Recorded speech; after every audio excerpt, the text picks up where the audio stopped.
और क्योंकि planet almost circular motion में घूम रहा है तो उसको mv² के बराबर बोल सकता हूं। तो ये हो जाएगा mv²। m से m कट गया, r से r कट गया, तो v आ गया बच्चों √gm/r।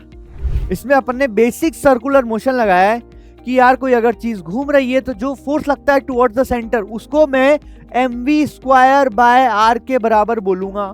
तो उतनी इसकी पोटेंशियल एनर्जी है और उसकी फाइनल एनर्जी इतनी करनी है, क्योंकि अभी तो अर्थ के सरफेस पे है वो, और मेरे पास उसकी पोटेंशियल एनर्जी इतनी है, तो मुझे कुछ एक्स्ट्रा एनर्जी देनी पड़ेगी। हेलो बच्चों, वेलकम बैक। आज हम करने वाले हैं ग्रेविटेशन के प्रीवियस ईयर के सवाल। आप सभी का स्वागत है इस पिच एंड नीट सीरीज में। चलिए शुरू करते हैं पहले सवाल के साथ। पॉज करो और सवाल को सॉल्व करो। कम ऑन एवरीवन, सॉल्व करो एवरीवन। चलिए मैं सॉल्व करता हूं। The kinetic energy of planet in an elliptical orbit around the sun at position A, B and C are Ka, Kb and Kc. AC is the major axis, ठीक है, and BS is the perpendicular to AC. Okay, अब ध्यान से सुनो क्या करना है इस सवाल में। भाई इस सवाल में पूछा है कि काइनेटिक एनर्जी कहां पे ज्यादा होगी, है ना।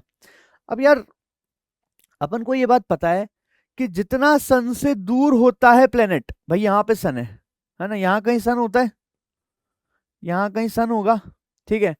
तो जितना सन से दूर होता है ऑब्जेक्ट, है ना, इसको बोलते हैं एफिलियन। यहाँ पे जब प्लेनेट होता है तो इसको बोलते हैं एफिलियन, इसको बोलते हैं पेरिलियन। तो जब सन से दूर होता है ऑब्जेक्ट यानी कि प्लेनेट, तो वो धीरे धीरे चलता है। ये किसने बताया था? केपलर के सेकंड लॉ ने। केपलर का सेकंड लॉ बोलता है कि इक्वल टाइम में इक्वल एरिया कवर करता है। इसका मतलब जब प्लेनेट दूर होता है, लिख देता हूं यहां पे मैं कहीं नोट बना के, when planet is far away from sun its speed is less. और इसको मैं एंगुलर मोमेंटम कंजर्वेशन से भी कर सकता हूं कि mvr is equal to mvr, यहां का mvr इज इक्वल टू यहां का mvr। तो यहां पे r ज्यादा है तो स्पीड कम होगी ऑटोमेटिकली, ठीक है। तो इसका मतलब c पे स्पीड सबसे कम होगी, c पे स्पीड सबसे कम होगी, और a सबसे पास वाला पॉइंट होता है बच्चों सन के, तो a पे स्पीड सबसे ज्यादा होगी और उसके बीच में आएगा b पॉइंट, ठीक है क्या। तो a पे स्पीड ज्यादा होगी तो काइनेटिक एनर्जी भी ज्यादा होगी, ठीक है। तो ये आंसर आएगा a पे ज्यादा और c पे सबसे कम। a पे ज्यादा तो c पे सबसे कम, ऑप्शन बी आएगा बच्चों। इसको प्रूव किया जा सकता है केपलर सेकंड लॉ से, ठीक है। अगले सवाल की तरफ बढ़ते हैं। अगला सवाल वेरी इजी क्वेश्चन, चलो सॉल्व करो पॉज करके। किया जाए सॉल्व, पॉज करके सॉल्व करो बच्चों। हाँ भाई, आई होप सबने कर लिया होगा, मैं कर रहा हूं। Kepler third law states that square of this is proportional to this, ठीक है। तो केपलर बोल रहा है ये हो रहा है k is constant if the mass of sun and planet are m and m respectively। ध्यान से देखो, मान लो ये सन है, सन का मास है कैपिटल M, है ना, और प्लेनेट का मास है स्मॉल m। इनके बीच की डिस्टेंस को स्मॉल r ले लेता हूं। तो यहां पे देखो जरा, फोर्स दिया हुआ है, फोर्स दिया हुआ है, के पता करना है ना, ऐसा कुछ पता करना है ना, यहां से इस इधर से के पता करना है मेरे को, है ना। ध्यान से सुनो भाई, यहां पे जब कोई प्लेनेट सन के चारों ओर घूम रहा होगा तो एक फोर्स लगेगा ग्रेविटेशनल फोर्स, और वही फोर्स सेंट्रीपिटल फोर्स का काम करेगा। तो फोर्स कितना लग रहा है? G m1m2/r²। तो F is equal to G m/m/r²। और क्योंकि प्लेनेट ऑलमोस्ट सर्कुलर मोशन में घूम रहा है तो उसको mv²/r के बराबर बोल सकता हूं। तो ये हो जाएगा mv²/r। m से m कट गया, r से r कट गया, तो v आ गया बच्चों √gm/r। v आ गया √gm/r, है ना। अच्छा, टाइम पीरियड क्या होता है? टाइम पीरियड होता है total distance divide by speed, तो 2πr/v। तो टाइम पीरियड आ जाएगा बच्चों 2 पाई r डिवाइडेड बाय v करोगे तो √r ऊपर आएगा अपॉन gm। ठीक है, तो टी स्क्वायर क्या हो जाएगा 4 पाई स्क्वायर r³ अपॉन जी, सॉरी रूट, हाँ यहाँ भी आएगा ना रूट। तो gm है ना, इसका स्क्वायर कर दिया मैंने। पूछा क्या है, this is equal to KR³, मतलब T square is equal to KR³। इसका मतलब क्या हुआ, इसका मतलब ये हुआ बच्चों कि ये जो टर्म बची ये मेरी k बन गई क्या, तो k हो गया बच्चों 4 पाई स्क्वायर अपॉन gm। ठीक है ठीक है ठीक है ठीक है, तो पहला ऑप्शन देखो GMK equal to 4 pi square आ गया क्या। वेरी इजी क्वेश्चन बच्चों। इसमें मैंने क्या किया है, इसमें मैंने कुछ भी नहीं किया भाई इसमें अपन ने बेसिक सर्कुलर मोशन लगाया है कि यार कोई अगर चीज घूम रही है तो जो फोर्स लगता है टुवर्ड्स द सेंटर उसको मैं mv² बाय r के बराबर बोलूंगा। ठीक है, वेरी वेरी इंपॉर्टेंट कॉन्सेप्ट है ये। कभी भी कोई चीज घूम रही है तो अंदर की तरफ एक फोर्स लगना चाहिए और उसकी वैल्यू mv² बाय r के बराबर होनी चाहिए। अगली बात देखो, अगले सवाल की तरफ बढ़ते हैं। हलवा है क्या, हलवा है क्या। Mass of planet is 1/10 of the mass of earth and the diameter is half of the earth तो देखो ग्रेविटेशनल एक्सेलरेशन होता है बच्चों gm/r²। तो ये अर्थ के लिए मान लो, ये अर्थ के लिए मान लो। अच्छा, अब प्लेनेट के लिए क्या हो जाएगा, g mass of planet is 1/10 of mass of earth, तो m की जगह m/10 आ जाएगा क्या, और डायमीटर हाफ है तो रेडियस भी हाफ होगा, तो r/2 का होल स्क्वायर हो जाएगा क्या। तो g प्लेनेट क्या हो जाएगा 4 ऊपर जाएगा तो 4/10 इंटू gm/r², और gm/r² g होता है तो 4/10 इंटू g हो गया क्या। ठीक है, अब ये ऑलमोस्ट 10 होता है तो ऑलमोस्ट 4 के बराबर आएगा क्या आंसर, तो ऑलमोस्ट 4 के बराबर ही आंसर आएगा। ठीक है, क्योंकि जी की इन्होंने 9.8 ली है वैल्यू, तो 9.8 डालोगे तो 3.92 आ जाएगा। ठीक है, इजी सवाल था भाई, वेरी आसान, वेरी इजी क्वेश्चन, और ऐसे सवाल तुम्हें नीट में मिल जाएंगे। ठीक है, चलिए अगला सवाल देखो। If the mass of sun were 10 times smaller, अच्छा इसका मतलब ये बोल रहा है कि मास ऑफ सन जो होना चाहिए, सवाल में बोल रहा है कि मास ऑफ सन जो है वो रियल मास का 1/10 होता अगर, और यूनिवर्सल ग्रेविटेशनल कांस्टेंट वर 10 टाइम्स लार्जर। ठीक है, तो देखो भैया, तो मास ऑफ सन को बोल दो 10 टाइम्स मास ऑफ सन, है ना, और ग्रेविटेशनल कांस्टेंट को क्या बोल रहा है, सॉरी 10 टाइम्स स्मॉलर। ओके, तो मास ऑफ सन बाय 10 हो गया ये, और ये हो गया 10g, मतलब नया ग्रेविटेशनल कांस्टेंट को इन्होंने बोल दिया 10g। ठीक है, चलो अब बताना है which of the following is not correct. भाई साहब ये नॉट लिखा है ना, इस पे अंडरलाइन कर लिया करो, क्योंकि तुम लोग इस पे ध्यान नहीं दोगे तो गड़बड़ हो जाएगा। नॉट पूछा है, इनकरेक्ट स्टेटमेंट बताना है, सवाल में अंडरलाइन कर लो चुपचाप तुरंत। Time period of simple pendulum on earth with decrease, time period का फॉर्मूला क्या होता है यार, टाइम पीरियड का फॉर्मूला होता है बच्चों 2π√L/g, है ना, और g होता है बच्चों gm/r²। ध्यान से सुनना, तो g is equal to gm/r²। m होता है मास ऑफ अर्थ, तो मास ऑफ अर्थ तो चेंज नहीं हुआ, रेडियस चेंज हुआ, लेकिन g चेंज हो चुका है। g है 10 गुना, तो 10 गुना है तो ये हो जाएगा 10g m/r², यानी कि g विल इंक्रीज क्या, तो जो ग्रेविटेशनल एक्सेलरेशन है 9.8 का 10 गुना हो जाएगा, तो g की वैल्यू अगर बढ़ गई, g की वैल्यू बढ़ गई तो टाइम पीरियड कम हो जाएगा क्या, तो t विल डिक्रीज क्या, t विल डिक्रीज। सही है ना बच्चों, ठीक है, अब बोल रहा है नॉट करेक्ट, है ना, ध्यान से देखते जाओ। Which of the following is not correct, ठीक है।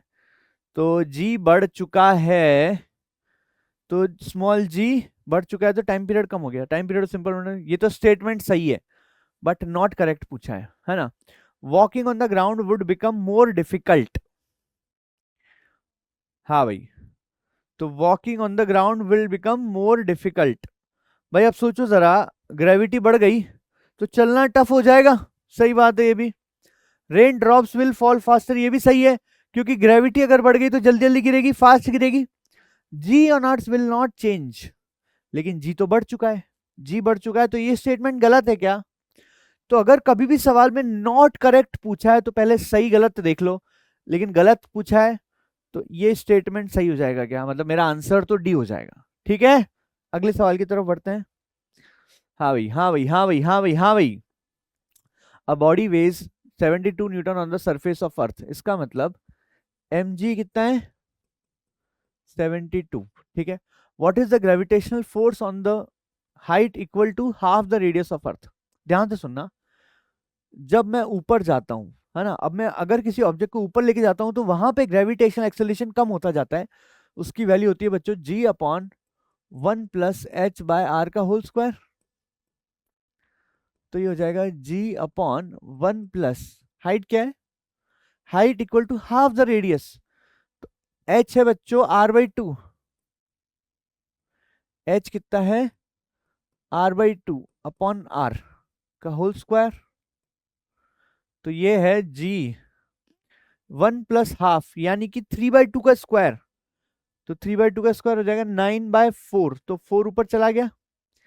तो इसका मतलब जब तुम ऊपर जाओगे तो नया ग्रेविटी इतना हो गया, इसका मतलब जो वेट लगेगा वो mg' लगेगा, यानी कि m इंटू 4g/9, यानी कि 4/9 इंटू mg, यानी कि 4/9 इंटू 72,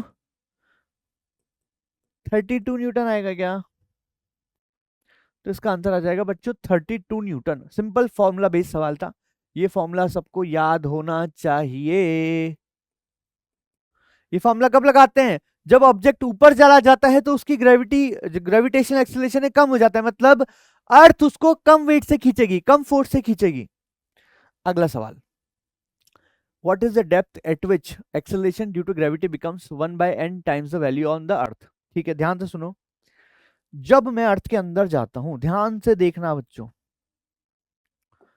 जब मैं अर्थ के अंदर चला जाता हूं, ये अर्थ है मान लो अपनी, है ना, ये अर्थ है, ये अर्थ है, ये अर्थ है, होने दो भाई, क्या करें, ये अर्थ है। अब मैं अगर अर्थ के अंदर चला गया, मान लो यहाँ आ गया, है ना, देखना जरा अच्छे से, मैं अर्थ के अंदर चला गया और ये इसका सेंटर है, कितना अंदर चला गया? डी अंदर चला गया, तो डी डेप्थ पे चला गया, तो ग्रेविटेशनल एक्सेलरेशन कितना होता है डी डेप्थ पे? g into 1-d/r। ये फॉर्मूला सबको पता होना चाहिए, रिमेंबर लिख रहा हूं। अच्छा, अब क्या बोल रहा है? What is the depth at which the value of acceleration due to gravity becomes 1/n times the value. तो g' कितना बन गया? g/n बन गया क्या? Equal to g minus gd/r। ठीक है, जी से सारे जी कैंसिल हो गए, जी सारे कैंसिल हो गए। तो इधर आ गया d/r is equal to 1-1/n, यानी कि d/r आ गया बच्चों n-1/n। तो डेप्थ कितनी आ गई? r इंटू n-1/n, ये मेरा आंसर आ जाएगा, r इंटू n-1/n। बहुत ही आसान सवाल था बच्चों, बहुत ही आसान सवाल था, ये सारे फॉर्मूले पता होने चाहिए, ठीक है। चलो चेक कर लेना कोई कैलकुलेशन मिस्टेक ना हो, ठीक है। अगला सवाल देखते हैं। A body weighs 200 Newton on the surface of Earth. How much it will weigh half weight down the surface? Similar सवाल था क्या? अभी अभी ऐसा सवाल किया बच्चों, देखो इस पे ज्यादा सवाल आ रहे हैं, ध्यान से सुनना मेरी बात। किस पे ज्यादा सवाल आ रहे हैं? ग्रेविटेशनल एक्सेलरेशन वाले सवाल बहुत ज्यादा आ रहे हैं। तो क्या बोल रहा है, how much will it way, half way down, तो मतलब कितना अंदर चले गए नीचे, ओहो कितना अंदर चले गए, कितना अंदर चले गए अपन, d is equal to R by two है क्या, मतलब जब मैं अर्थ के अंदर, मतलब खुदाई करके अर्थ के अंदर आर बाई टू अगर चला गया, तो यहाँ पे जी डैश की वैल्यू कितनी होगी यार, g into one minus d by R होता है formula, g into one minus d कितना है R by two upon R, तो जी डैश की वैल्यू जी बाई टू आ जाएगी क्या, मतलब जब मैं अर्थ के अंदर खुदाई करके आर बाई टू अंदर चला जाऊंगा, तो वहां पे ग्रेविटेशनल एक्सेलरेशन हो जाएगा बच्चों जी बाई टू, यानी कि अगर अर्थ पे सरफेस पे उसकी वैल्यू जी थी तो अंदर हो जाएगी जी बाई टू, तो उसका वजन कितना हो जाएगा 100 न्यूटन हो जाएगा क्या, इसका आधा हो जाएगा क्या, तो देख रहे हो बच्चों किस टाइप के सवाल ज्यादा आ रहे हैं, जी के ज्यादा सवाल आ रहे हैं, है ना, इंपॉर्टेंट टॉपिक है, इजी टॉपिक है। अगले सवाल की तरफ बढ़ते हैं, the acceleration due to gravity at a height 1 kilometer above the surface is same as the depth below the surface, then ध्यान से सुनना, ध्यान से सुनना, at height h,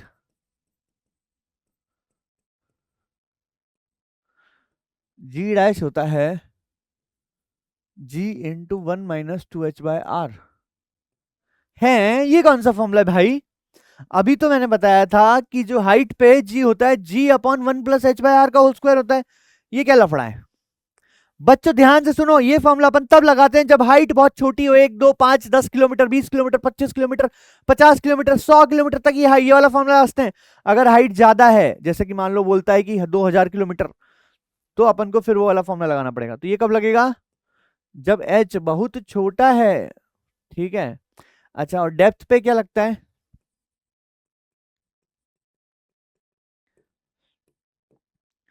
g dash होता है g into one minus D by R, ये formula तो हमेशा लगेगा भाई, कितनी भी डेप्थ हो ये फॉर्मूला हमेशा लग जाएगा, है ना।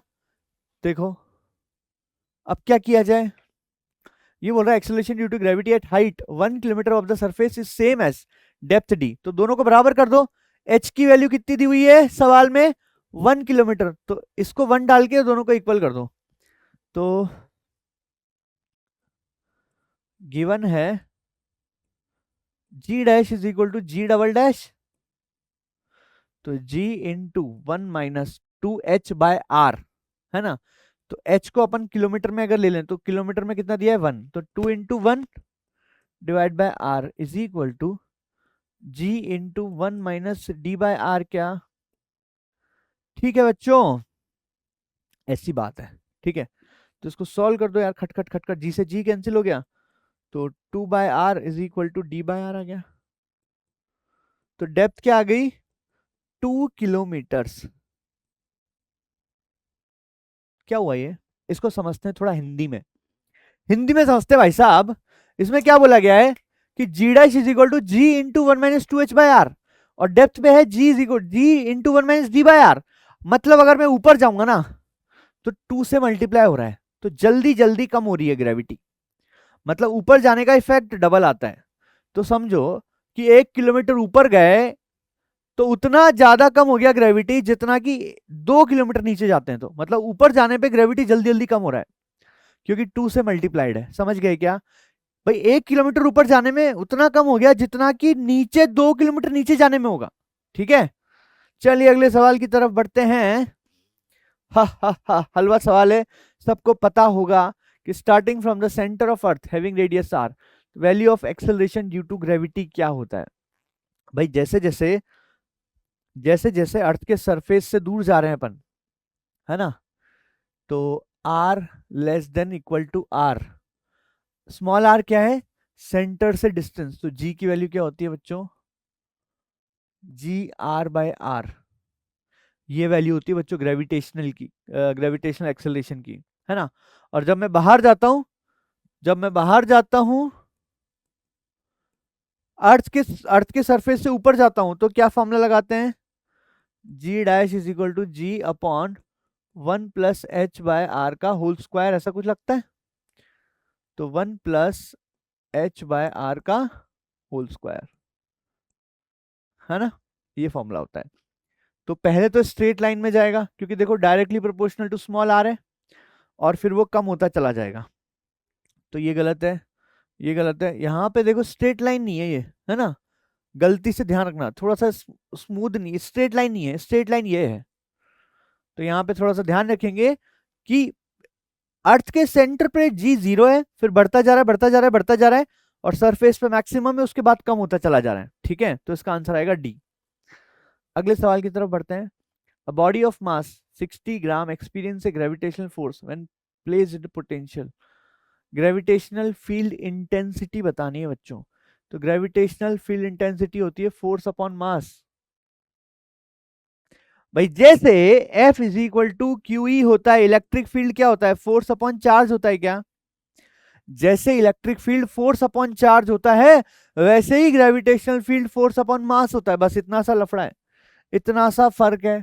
फोर्स कितना है 3, मास कितना है भाई साहब 60 ग्राम, यानी कि 60 अपॉन 1000 केजी में कन्वर्ट करना पड़ेगा ना बच्चों। तो 3000 अपॉन 60, काट काट 50 आ गया क्या।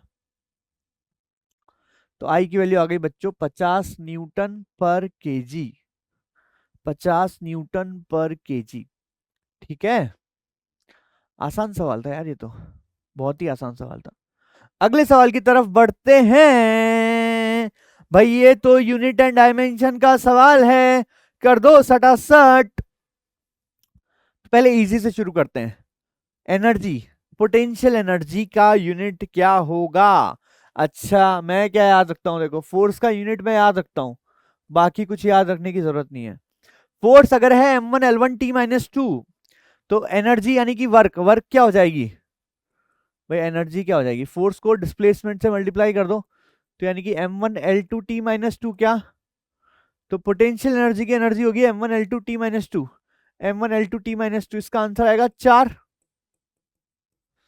पोटेंशियल, अब पोटेंशियल क्या होता है यार, पोटेंशियल होता है एनर्जी अपॉन मास, तो इसको मास से डिवाइड कर दो, तो आएगा L2 t minus 2।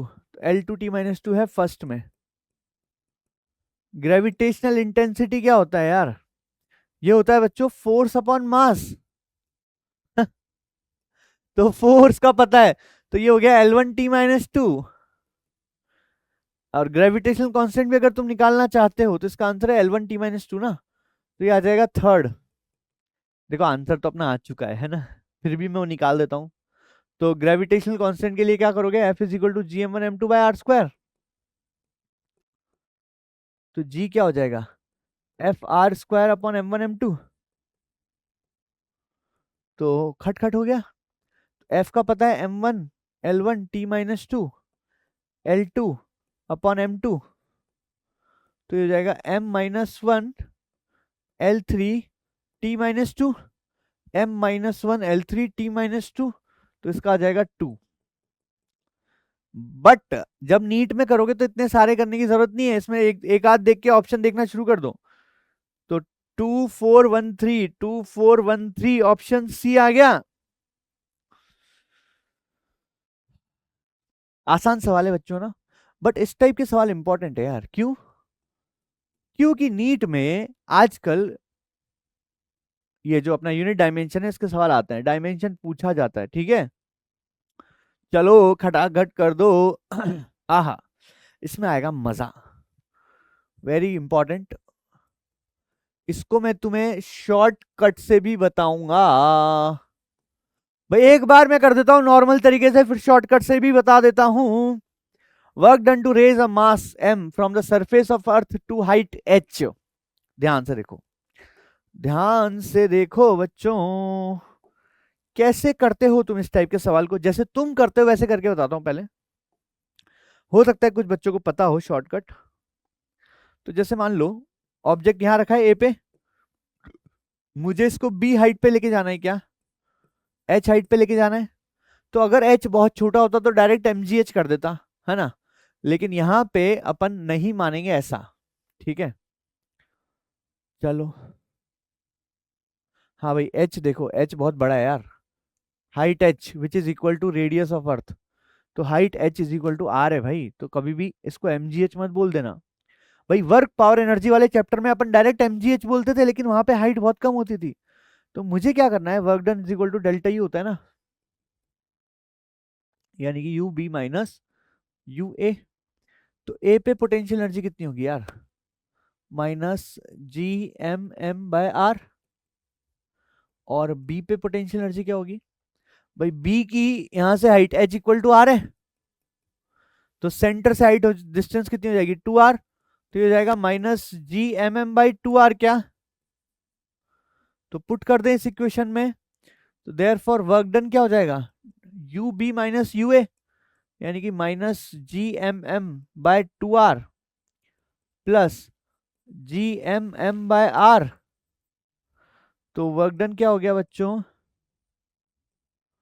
Ji M M by 2r।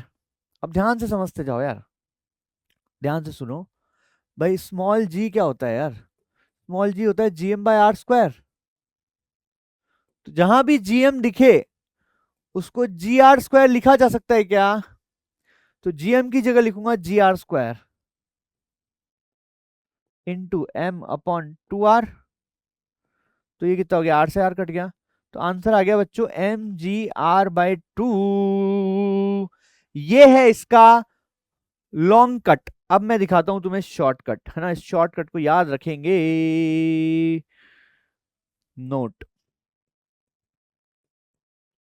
Very important note.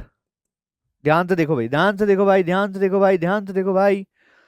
देखो, अगर मैं किसी ऑब्जेक्ट को, अगर मैं किसी ऑब्जेक्ट को ए से बी लेके जाता हूं, है ना, तो ए टू बी लेके जा रहे हैं, तो डेल्टा यू का फॉर्मूला याद रख लो भाई। भाई अगर h बहुत छोटा होता है तो क्या होता है, delta U M G H होता है, लेकिन यहां पे क्या लगेगा, M G H upon 1 + h by R. तो ये फॉर्मूला याद रख लो, सारे सवालों में वैलिड है ना, रिमेंबर। इस फॉर्मूले से सवाल खटखट होंगे, delta U equal to M G H upon 1 + h/r। भाई अगर h बहुत छोटा है तो यहाँ पे देखो h बहुत छोटा है, तो 1 + h/r 1 हो जाएगा, तो delta U equal to M G H हो जाएगा। चलो इस सवाल को कर दें, तो delta U is equal to M G H कितना है, h है r अपॉन 1 + r/r। एक सेकंड में आ गया, एम जी आर बाई 2 आ गया क्या फट से। तो इसका आंसर हो गया बच्चों सी। भाई अपन नीट में ये शॉर्टकट लगाएंगे, शॉर्टकट क्या है बच्चों, ये शॉर्टकट। चलिए आगे बढ़ते हैं, अगला सवाल, at what height from the surface of earth the gravitational potential and the value of g. ठीक है, हाइट पूछा है ना। अब देखो ग्रेविटेशनल पोटेंशियल की वैल्यू क्या होती है, ग्रेविटेशनल पोटेंशियल की वैल्यू होती है minus G M by R, तो minus G M by small are, है ना, ठीक है। अच्छा, अब हाइट है, तो जो स्मॉल आर होता है वो होता है सेंटर से, तो v हो जाएगा बच्चों minus G M upon R plus H. ठीक है, ओके। और स्मॉल जी क्या हो जाएगा, स्मॉल जी हो जाएगा बच्चों कितना, G M by R square. भाई क्योंकि हाइट पे जा रहा हूं तो स्मॉल आर की वैल्यू हो जाएगी आर प्लस एच का होल स्क्वायर, तो ये हो जाएगा G M upon R plus H का होल स्क्वायर। ठीक है, एक काम करते हैं, इक्वेशन 1 और 2 को डिवाइड करते हैं एक दूसरे से। मुझे h चाहिए ना, ठीक है h चाहिए, तो इक्वेशन 1 को डिवाइड कर दो इक्वेशन 2 के साथ, तो v by G dash is equal to G M से जी एम कट गया, ठीक है, आर प्लस एच, आर ये ऊपर जाएगा क्या, तो ये बच जाएगा बच्चों आर प्लस एच, और माइनस से माइनस काट दो, तो v की वैल्यू कितनी है 5.4 इंटू 10⁻⁷, माइनस काट चुका हूं मैं, divide by 6 divide is equal to R plus H. ठीक है, तो ये कटेगा इससे कितनी बार, 0.9 इंटू 10⁻⁷, तो 0.9 इंटू 10⁻⁷ हो गया ये, is equal to R plus H. और आर कितना है यार, आर होता है बच्चों कितना, 6400 किलोमीटर्स। ठीक है, एक काम करो, ये मीटर में, इसको किलोमीटर में कन्वर्ट कर दो, तो 10⁻³ से डिवाइड कर दें, तो 10⁻³ से डिवाइड करेंगे 10⁻⁴ आएगा, तो 10⁻⁴ यानी कि 9 इंटू 10⁻³ तो 9000 आ गया ये, तो 9000 kilometer is equal to R plus h, तो h is equal to 9000 minus R, तो 9000 में से 6400 गए तो कितना है, 2600 किलोमीटर आ गया क्या, है ना। ये बढ़िया सवाल है भाई, गुड क्वेश्चन। वैसे बहुत टफ नहीं है इस सवाल में कुछ भी, थोड़ा सा कैलकुलेशन है भाई, वी पता होना चाहिए और जी पता होना चाहिए, कैसे निकालते हैं। ठीक है, हो गया सवाल। अगले सवाल की तरफ बढ़ते हैं। हा हा हा, भाई ये सवाल काफी इंपॉर्टेंट है, देखो बार बार आ रहा है, ये सवाल काफी इंपॉर्टेंट है, बार बार आ रहा है। अब देखो ध्यान से सुनना, ग्रेविटेशनल फील्ड जो होता है वो -gm/r² होता है, माइनस साइन दिखाता है कि अट्रैक्शन है, तो माइनस साइन को अपन ज्यादा प्रायोरिटी देंगे, है ना। तो प्लस साइन से ज्यादा प्रायोरिटी देंगे माइनस साइन को, ग्रेविटेशन के केस में माइनस साइन को प्रायोरिटी दी जाएगी। तो इसका आंसर ये हो जाएगा क्या, स्ट्रेट लाइन होगी पहले, फिर ऐसे जाएगा। ठीक है भाई, अगर मान लो सारे सीधे होते ना, सारे सीधे होते तो इसको भी, इसको आंसर बोलते हैं, लेकिन इस, भाई वैल्यू वाइज तो दोनों इक्वल हैं, वैल्यू वाइज तो ए और B option both are correct, but क्योंकि माइनस साइन आता है, क्योंकि अट्रैक्शन होता है ग्रेविटेशन में, इसलिए माइनस को ज्यादा प्रायोरिटी देंगे अपन। ठीक है, अगला सवाल देखो, infinite number of bodies each of mass 2 kg are situated on X axis at a distance 1 2 4 8। Okay, देखो जरा, ये एक्स एक्सिस बना दिया मैंने, है ना, ये ओरिजिन है,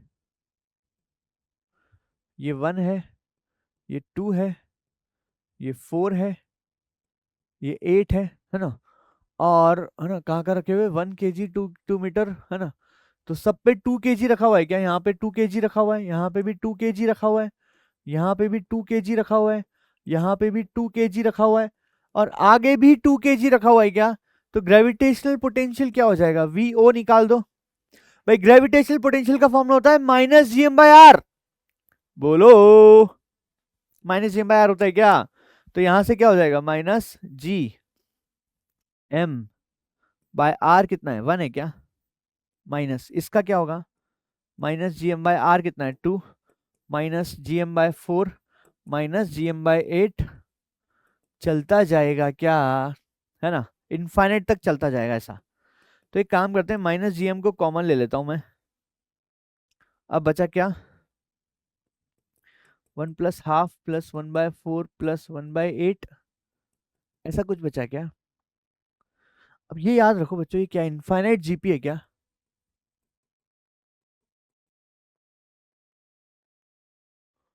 ध्यान से सुनना, अगर कहीं लिखा हुआ है a + ar + ar² dot dot dot infinite तक अगर चलता जा रहा है, तो इस पूरे का सम होगा बच्चों क्या, a/1 - r, a/1 - r होगा इसका सम। अब यहां पे तुम अगर फोकस करो तो देखो r क्या है इसमें, इसमें r क्या है बच्चों, इसमें r क्या है, जवाब दो। देखो a है फर्स्ट टर्म, फर्स्ट टर्म क्या है 1, 1 को मल्टीप्लाई करो किससे कि हाफ आ जाए, 1 इंटू हाफ, हाफ हो गया क्या, हाफ को फिर हाफ से मल्टीप्लाई कर रहा हूं तो 1/4 आ रहा है क्या, फिर इसको हाफ से मल्टीप्लाई कर रहा हूं तो 1/8 आ रहा है क्या। तो यहां पे जैसे हर टर्म को r से मल्टीप्लाई करा जा रहा है, यहां पे हर टर्म को हाफ से मल्टीप्लाई किया गया है, यानी कि r की वैल्यू हो गई हाफ, तो ये हो गया -gm upon into a/1 - r, तो a है 1, 1 माइनस हाफ, तो 1/2 हो गया 2, तो -2gm, m की वैल्यू कितनी है 2, तो -4g आंसर आ गया बच्चों, ए ऑप्शन आ गया, चेक कर लो, चेक कर लो।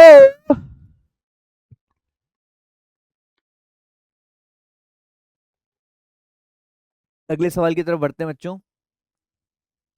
अब ये सवाल तुमसे होना चाहिए। अभी अभी मैंने इसका शॉर्टकट बताया है, शॉर्टकट से इसको करके बताओ सब लोग। तो using shortcut, using shortcut, come on, a body of mass m taken from the earth surface to height equal to twice the radius of earth। Height कितनी है भाई साहब, 2r। तो डेल्टा यू का फॉर्मूला बताया था मैंने तुम्हें, M G H upon 1+h/r। ये लगाओ तुम बिंदास, कोई टेंशन की बात नहीं है। तो एम जी एच कितना है, 2r अपॉन 1+2r/r 2। तो 2 mgr divide by 3, 2 mgr divide by 3 झटके में हो गया। 5 सेकंड में कर सकते हैं इस सवाल को अगर तुम शॉर्टकट से करते हो। अदरवाइज तुम क्या करोगे, पहले अर्थ के सरफेस पे पोटेंशियल एनर्जी निकालोगे, फिर वहां निकालोगे, फिर उसको इसमें से माइनस करोगे, फिर जीएम को GR² लिखोगे, बहुत लफड़ा है। ठीक है क्या? चलिए अगले सवाल की तरफ बढ़ते हैं। The minimum energy required to launch a satellite of mass m from the surface of earth. देखो जरा ध्यान से देखेंगे बच्चों। ई है अपनी अर्थ, क्या है बच्चों, ई है अपनी अर्थ, और इसको मुझे लेके जाना है एक जगह पे जहां पे ये घूम सके। ऐसे घुमाना है क्या मुझे किसी हाइट पे ले जाके, इसको इसको सैटेलाइट बनाना है भाई साहब। क्या बनाना है इसको, सैटेलाइट बनाना है। ध्यान से देखते जाओ, रुको पहले इसको अर्थ तो बना दे। ये अर्थ बन गई अपनी, है ना। अब अपनी सैटेलाइट जो है इस अर्थ के चारों ओर घूमेगी ऐसे टू। आहा, है ना। देखते जाओ यार, देखते जाओ, देखते जाओ, देखते जाओ। सुंदर डायग्राम बनाते हैं,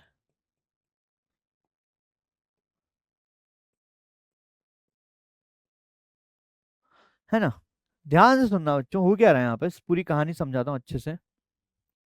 पूरी कहानी देखो।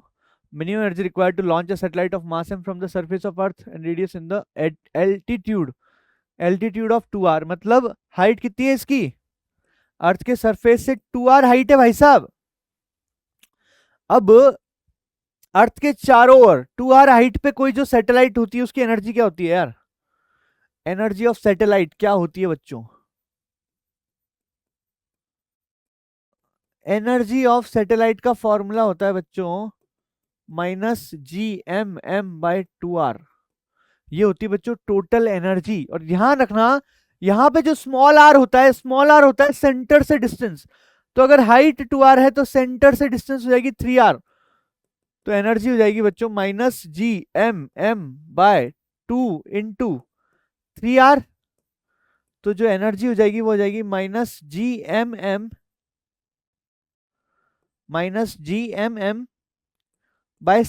क्या, this is what, this is the energy of satellite. अब सुनते जाओ। The minimum energy required to launch from the surface of earth. तो भाई साहब ऐसी बात है, जब अर्थ के सरफेस पे होगी सैटेलाइट तो उसकी एनर्जी क्या होगी भाई, ऑन अर्थ सरफेस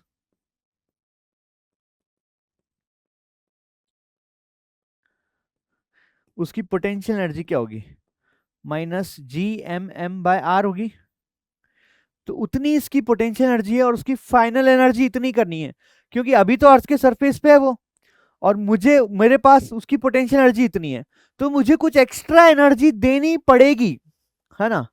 तो कुछ एक्स्ट्रा एनर्जी देनी पड़ेगी ताकि उसकी एनर्जी इतनी हो जाए। तो मैं ऐसा बोल सकता हूं कि -gmm/r plus x is equal to what, -gmm/6r। तो x आ जाएगा gmm/r -gm/6r। तो x आ जाएगा 5/6 टाइम्स gmm/r। क्या, 5/6 टाइम्स gmm/r। तो this is a good question, good question. यहां पे कंफ्यूजन हो सकता है, इस टाइप के सवाल में बच्चों कंफ्यूजन हो सकता है। अगला सवाल देखिए, अगला सवाल लगाओ दिमाग, है ना, इंपॉर्टेंट सवाल है। इस टाइप के सवाल भी काफी पूछे जाते हैं एस्केप वेलोसिटी से रिलेटेड। तो एस्केप वेलोसिटी का फॉर्मूला किस किस को पता है, एक बार कमेंट में बता दो कि किस किस को पता है एस्केप वेलोसिटी का formula. The escape velocity from the earth surface is v। Okay, अच्छा ठीक है, तो v क्या हो जाएगा बच्चों, √2 gr। भाई एस्केप वेलोसिटी का फॉर्मूला होता है बच्चों √2 gr। The escape velocity from the surface of another planet having radius 4 times and same mass density. ठीक है, तो अब मैं किसी और प्लेनेट की बात कर रहा हूं, ये अर्थ है, ये है मेरा अर्थ। अब मैं किसी और प्लेनेट की बात करता हूँ साइड में यहाँ पे। अच्छा तुम्हें पता है क्या कि जो ग्रेविटेशनल एक्सेलरेशन है उसका एक फॉर्मूला ये भी होता है, 4/3πg ρ r। क्या ये फॉर्मूला तुम लोगों को पता था? सोचो जरा भाई, मैंने ये फॉर्मूला क्यों लगाया, क्योंकि इसमें सेम मास डेंसिटी की बात की है, तो रो की बात की गई है। तो देखो, अब मैं किसी और प्लेनेट पे अगर चला गया तो वहां का ग्रेविटेशनल एक्सेलरेशन कितना होगा, जीपी, यानी कि gravitational acceleration at the planet. 4/3 same है, पाई सेम है, जी सेम है, रो सेम है, भाई डेंसिटी सेम है, लेकिन रेडियस 4 गुना है, 4 टाइम्स दैट ऑफ अर्थ। तो अगर रेडियस 4 गुना है तो इसके पास इसका जो ग्रेविटेशनल एक्सेलरेशन हो जाएगा बच्चों वो 4g हो जाएगा। ठीक है क्या? तो एस्केप वेलोसिटी का फॉर्मूला यहां लगा दूं क्या, तो √2 gr होता है, तो √2g planet into radius of planet. ठीक है, तो देखो जरा, 2 जी प्लेनेट कितना है, 4g, जी प्लेनेट कितना है 4g, और रेडियस ऑफ प्लेनेट कितना है 4 टाइम्स r, 4r। तो यहां से 4 और 4, 4 बाहर आएगा, 4 इंटू √2 gr आ गया क्या, और √2 gr v के बराबर है, यानी कि 4v आ गया आंसर। तो बच्चों इसका मतलब तुम समझना इस बात को कि अगर अगर अर्थ पे किसी चीज को फेंकने के लिए, भाई तुमने देखा होगा यार, शक्तिमान में, शक्तिमान आता था ना, उसमें जैसे गुंडे आते थे तो उनको शक्तिमान फेंक देता था हवा में, वापस नहीं आते थे वो अर्थ पे। तो क्या होता है, वापस क्यों नहीं आ रही कोई चीज, भाई अपन ऊपर फेंकते हैं अगर बॉल को तो वापस आती है, क्योंकि मैंने उसको एस्केप वेलोसिटी से नहीं फेंका है। अगर किसी चीज को मैं ऊपर फेंकूंगा तो वापस नीचे गिरेगी, क्योंकि मेरे हाथों में उतनी ताकत नहीं है कि मैं उसको इतनी स्पीड से ऊपर फेंक सकूं। तो अगर अर्थ के सरफेस पे मुझे किसी चीज को एकदम दूर फेंकना है, मतलब अर्थ पे ना आए वापस, वो स्पेस में फेंकना है, तो ऑलमोस्ट 12 किलोमीटर पर सेकंड की स्पीड चाहिए।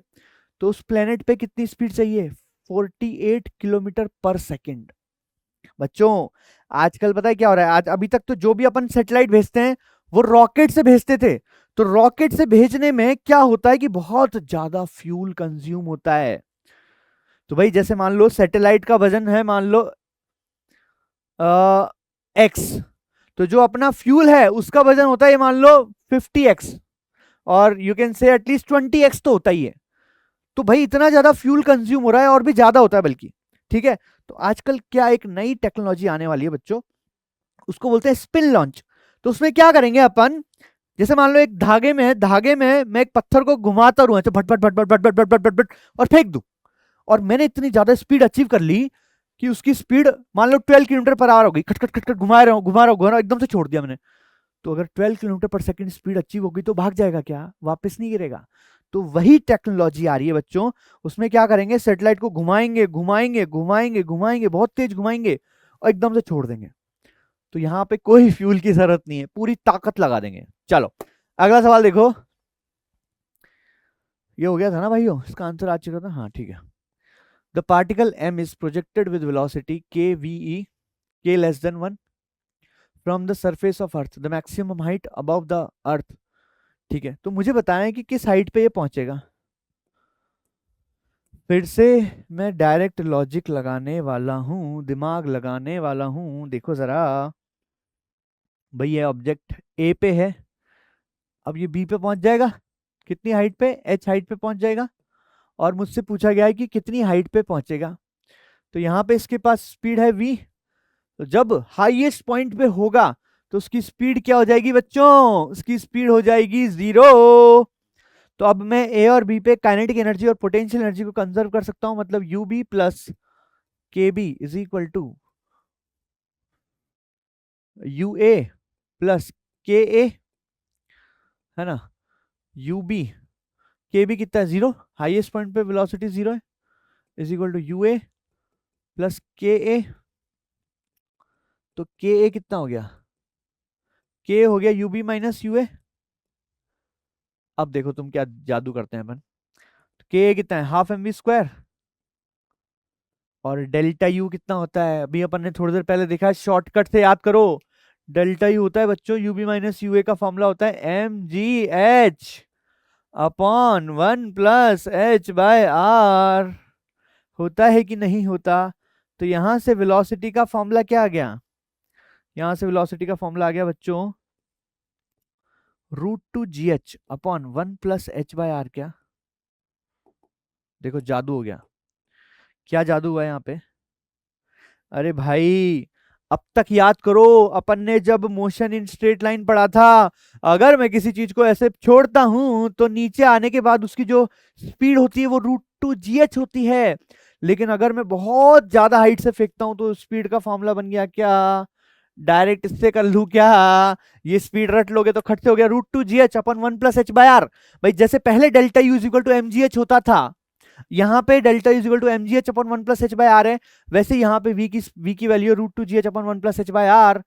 तो बस इस फॉर्मूले में लगाना है मुझे, इस फॉर्मूले में लगाना है, और मेरा काम हो गया, मेरे को हाइट मिल जाएगी। ठीक है, तो वी स्क्वायर क्या हो गया 2gh अपॉन 1 + h/r। ठीक है, तो v कितना है के वी ई, तो उसको खोल देते हैं, तो K square V E square is equal to 2gh upon 1 + h/r। ठीक है, के स्क्वायर। अब याद करो बच्चों, v की वैल्यू होती है √2gr, तो v स्क्वायर हो जाएगा 2gr is equal to 2gh upon 1 + h/r।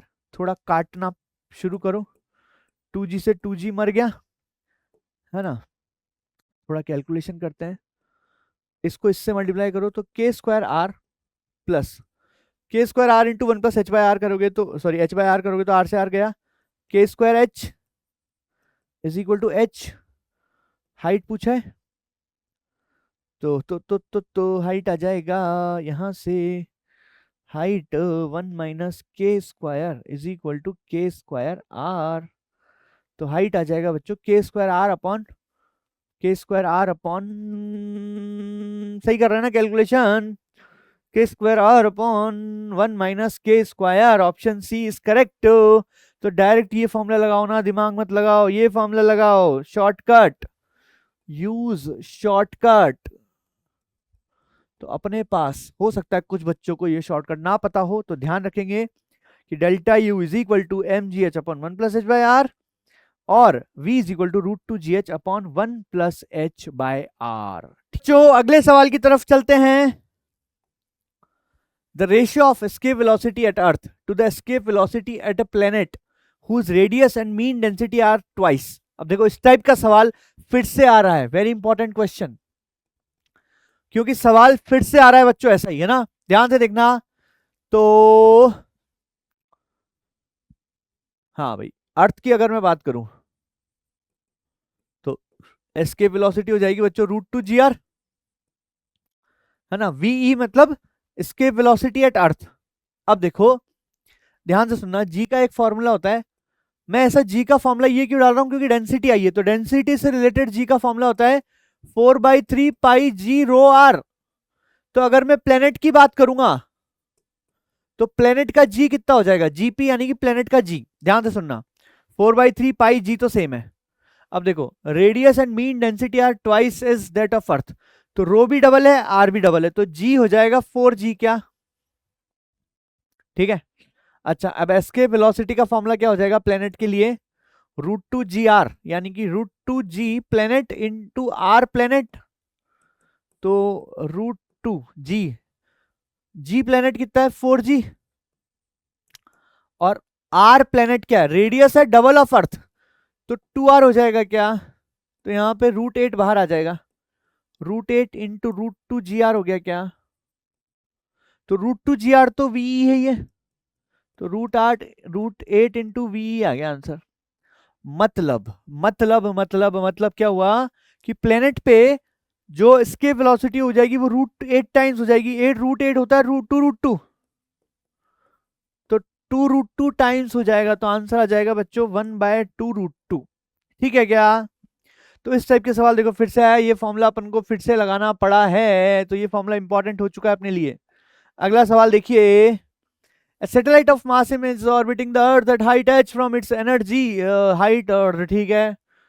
Total energy का फॉर्मूला क्या होता है यार? अभी बताया था मैंने थोड़ी देर पहले, -gmm/2r, where r is the distance from the centre of अर्थ।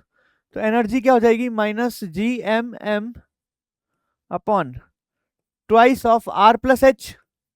क्योंकि अगर अर्थ के सरफेस से h हाइट पर है तो सेंटर से r प्लस h हो जाएगा। ठीक है, अब ऑप्शन देखो यार, ऑप्शन में तो कुछ बैठ नहीं रहा हिसाब किताब। अब जी नॉट दिया हुआ है, जी क्या है? Acceleration due to gravity. तो जी नॉट कितना हो जाएगा?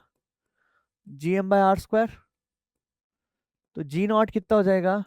सॉरी, जी एम कितना हो जाएगा? जी नॉट इंटू r²। तो यहाँ पे पुट कर दो, जी एम की जगह जी नॉट इंटू r² पुट कर दो। तो -g0 × r² into small m upon twice of r plus h। तो ऑप्शन देख लो यार, थोड़ा सा इसको सही कर देते हैं। तो -mg0 r² upon twice of r plus h। तो -mg0 r² divide by twice of r plus h। ये आंसर आ जाएगा बच्चों। ऑप्शन डी आ गया। कुछ भी नहीं था इस सवाल में यार, देख के डर लगेगा बस। कुछ नहीं, ये फॉर्मूला पता है तो हो गया सवाल। भाई ये तो सबको पता है, G=gm/r² होता है। खट सवाल, आगे बढ़ो। A remote sensing satellite of earth revolve in circular orbit at height h above the surface। Orbital speed का फॉर्मूला पूछा है। ठीक है, ध्यान से सुनो। ऑर्बिटल स्पीड का फॉर्मूला तुम लोगों को पता होना चाहिए। ये होता है √gm/r। और जो स्मॉल r होता है ना, वो क्या होता है? स्मॉल r होता है सेंटर से डिस्टेंस। तो v नॉट कितना हो जाएगा? √gm/r plus h। देखते जाओ यार।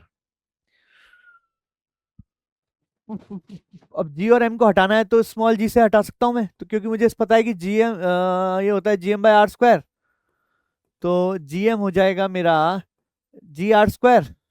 वेरी गुड वेरी गुड, बहुत बढ़िया। तो ये हो गया बच्चों g r² upon r plus h। चलो, तो r को बाहर निकाल दो और √g upon r plus h। ठीक है ना? अब थोड़ा सॉल्व करना पड़ेगा भाई। r कितना है यहाँ पे सवाल में? r दिया है बच्चों 6.38 इंटू 10⁶। और हाइट कितना दिया हुआ है? हाइट दी है 0.25 इंटू 10⁶। तो r प्लस h कितना हो जाएगा? तो इसको ऐड कर दो, 6.38 प्लस 0.25 करोगे तो आएगा 6.63 इंटू 10⁶। पुट कर देते हैं यहाँ पे। तो r कितना है? r है 6.38 इंटू 10⁶ मल्टीप्लाइड बाय रूट के अंदर g है 9.8 divided by r plus h। करो भाई साहब, r प्लस h करोगे तो 6.63 इंटू 10⁶ आ गया। अब सुनो भाई, सुनो भाई, सुनो सुनो सुनो। 10⁶ को बाहर लेके जाओगे तो 10�3 बचेगा। सही है ना? इसको डब्बे में बंद कर दो। थोड़ा कैलकुलेशन है भाई यहाँ पे ना। तो यहां से 10⁶ बाहर जाएगा तो 10�3 बचेगा। 10�3 से 10⁶ कैंसिल हो जाएगा तो ये बचेगा 6.38 इंटू 10�3। फिर स्क्वायर रूट में बचेगा 9.8 डिवाइडेड बाय 6.63।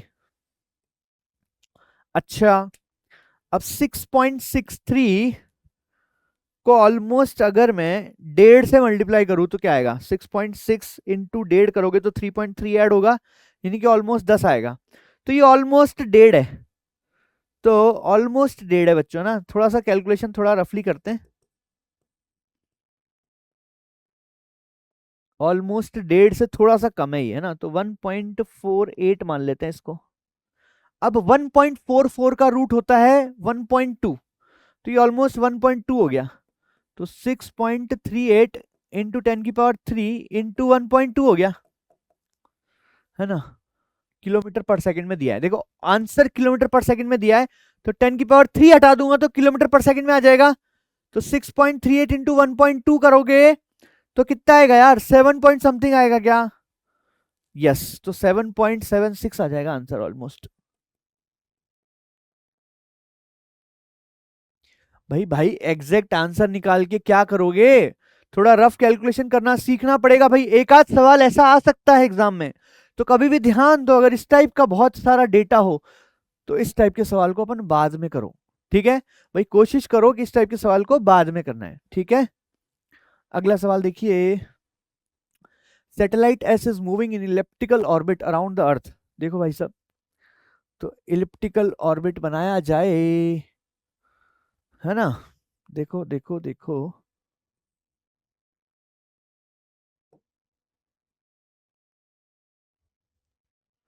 ये है अर्थ,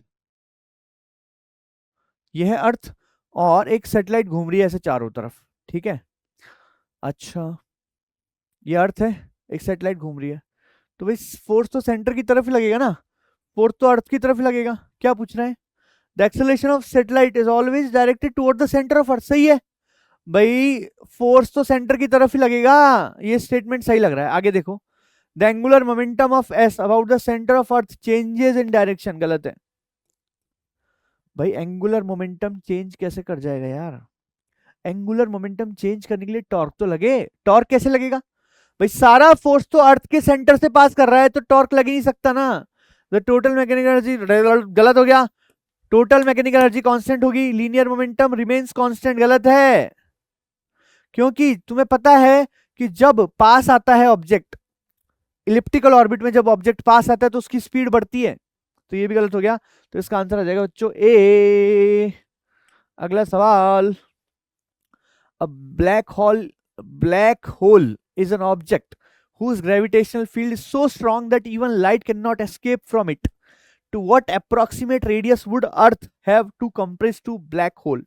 भाई ये बोल रहा है कि अर्थ को कितना छोटा कर दूं कि ब्लैक होल बन जाए। ब्लैक होल क्या है यार, कि भाई वहां पे अगर अर्थ रेडियस सॉरी लाइट भी अगर जाएगी तो वो वहां से वापस नहीं जा पाएगी, इसका मतलब वहां से निकलने के लिए किसी चीज की स्पीड को कितना होना चाहिए, लाइट भी नहीं निकल पाएगी, इसका मतलब लाइट की स्पीड से ज्यादा है एस्केप वेलोसिटी। भाई लाइट की स्पीड कितनी होती है, 3 × 10⁸, तो अगर एस्केप वेलोसिटी 3 × 10⁸ से ज्यादा है, इसका मतलब किसी चीज को अगर निकलना है वहां से तो उसकी स्पीड एस्केप वेलोसिटी से ज्यादा होनी चाहिए, सही है क्या? तो अगर मैं बोल दूं कि एस्केप वेलोसिटी कितनी है, लाइट की स्पीड के बराबर है मान लो, तो इस केस में लाइट जस्ट निकल पाएगी ना। चलो, तो कर देते हैं इसको, वी क्या होता है यार, √2 GR इज इक्वल टू 3 × 10⁸। अब क्या करें, स्मॉल जी क्या होता है, स्मॉल जी होता है बच्चों GM/R², तो इसको पुट करेंगे तो आएगा √2 GM/R इज इक्वल टू 3 × 10⁸। इसका स्क्वायर कर दो तो 2 GM/R इज इक्वल टू 9 × 10⁻16, है ना, तो ये कितना बच गया, 2 × 6.67 × 10⁻11 इंटू एम कितना है, अच्छा ये 5.98 × 10⁻24 है, इसको मैं 6 ले रहा हूँ, तो 6 × 10⁻24, है ना, इसको थोड़ा हटाओ यहाँ से, divide by R is equal to 9 × 10⁻24, है ना, R निकालना है मुझे, देखो क्या क्या कट रहा है यहाँ से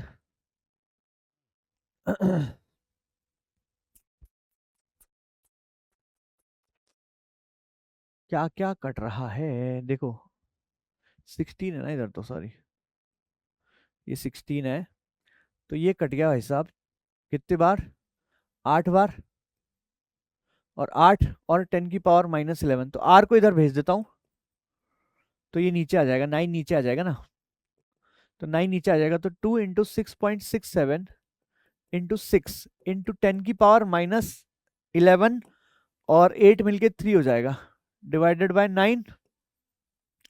थोड़ा सा काटना पीटना शुरू करें तो ये कट गया 2 बार, ये कट गया 3 बार, है ना। अब देखो 4 इंटू 6.67 कितना होगा, 6 इंटू 4 24,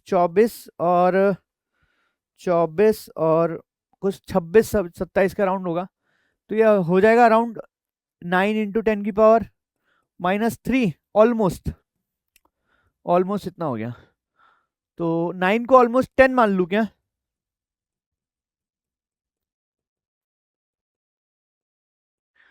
आंसर आ गया। अब तुम समझ रहे हो इसका मतलब क्या हुआ? इसका मतलब यह है बच्चों कि अगर अर्थ को पूरे को चिपका दूं, इतना छोटा कर दूं, कितना छोटा, इतना छोटा, मतलब उसकी रेडियस 1 सेंटीमीटर, इतनी सी अर्थ है, अगर इतनी सी अर्थ, अर्थ का पूरा मास उतना ही रहेगा, लेकिन इतनी सी अर्थ हो गई, इतनी सी, तो वहां पे ग्रेविटेशनल फील्ड बहुत स्ट्रांग हो जाएगा, तो चीजें बहुत चिपकेगी उसके, मतलब लाइट भी उसमें से निकल नहीं पाएगी प्लेनेट के से।